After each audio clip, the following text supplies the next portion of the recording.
Bismillahirrahmanirrahim. Assalamualaikum warahmatullahi wabarakatuh. Halo teman-teman, apa kabar? Semoga kalian semua selalu dalam lindungan Allah Subhanahu wa taala, selalu diberikan kesehatan, rezeki yang berlimpah dan kemudahan di setiap urusan kalian. Amin ya rabbal alamin. Selamat datang juga yang mungkin baru bergabung, yang baru ngeliatin video saya. Semoga video saya bermanfaat buat kalian, karena tujuan saya membuat video-video di channel YouTube ini supaya banyak mendapatkan manfaat serta kebaikan dari video-video yang saya buat. Baiklah, di video kali ini saya mau sharing, saya mau cerita tentang rencana Allah ternyata lebih indah. Pernah nggak sih kamu punya momen di mana kamu sudah berusaha keras, berdoa tiap malam, bahkan ngebayangin hasilnya kayak apa, tapi ternyata kenyataannya tidak berjalan sesuai kemauan kamu, sesuai harapan kamu. Rasanya pasti sedih banget, kayak semua tenaga, semua harapan, semua mimpi yang sudah ditabung tiba-tiba runtuh. Dan yang lebih bikin bingung adalah ketika kita nggak ngerti kenapa Allah belum mengabulkan doa yang bahkan kita sudah semogakan sambil menangis hampir setiap malam.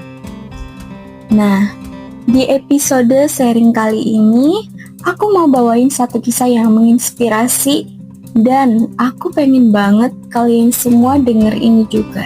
Ini kisah tentang seseorang yang pernah merasa gagal, tapi ternyata justru dari kegagalan itu Allah sedang menyiapkan sesuatu yang jauh lebih baik, jauh lebih indah. Sebuah kisah yang mungkin bisa jadi cermin buat kita semua. Nah, kebetulan yang mengirim cerita ini nggak menyebutkan namanya.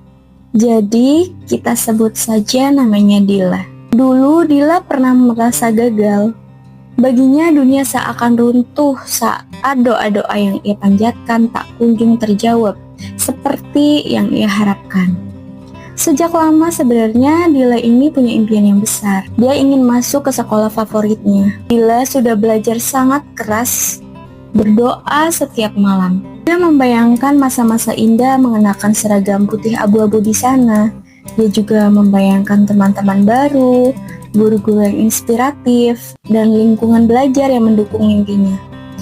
Tapi ketika pengumuman itu datang, namanya tidak ada di dalam daftar. Pokoknya Dila ngecek berulang-ulang kali, berharap ada keajaiban. Namun tetap, dia tidak temukan namanya di sana. Pastinya hatinya hancur. Dila sempat bertanya dalam hati, kenapa Allah tidak mengabulkan doa dia?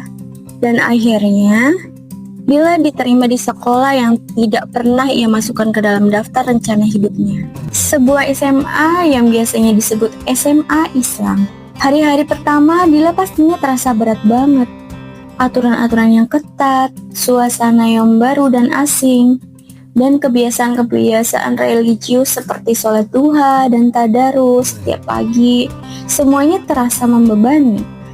Nah, di balik senyumannya, Dila masih terasa kekecewaan yang tidak bisa dia hilangkan. Namun waktu berjalan dan pelan-pelan hatinya luluh. Dia mulai menemukan kenyamanan dari hal-hal kecil.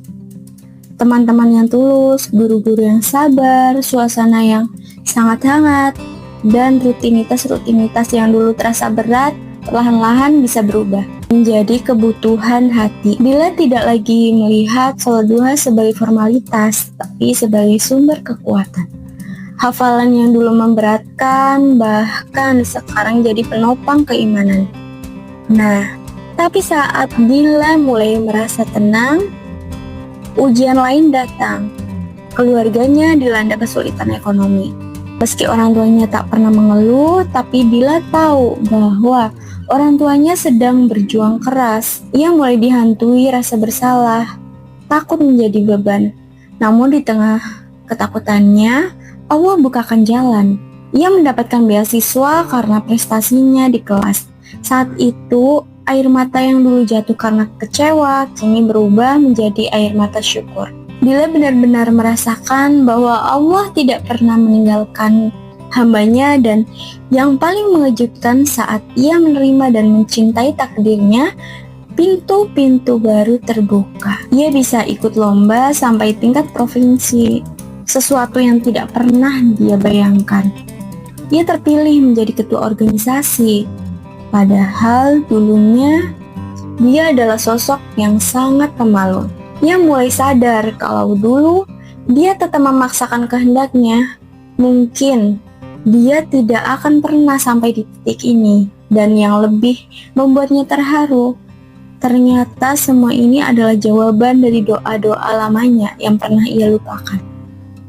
Jadi dulu Dila sempat punya keinginan untuk mondok, belajar di lingkungan yang kuat nilai-nilai Islamnya. Tapi entah kenapa, keinginan itu sempat menghilang.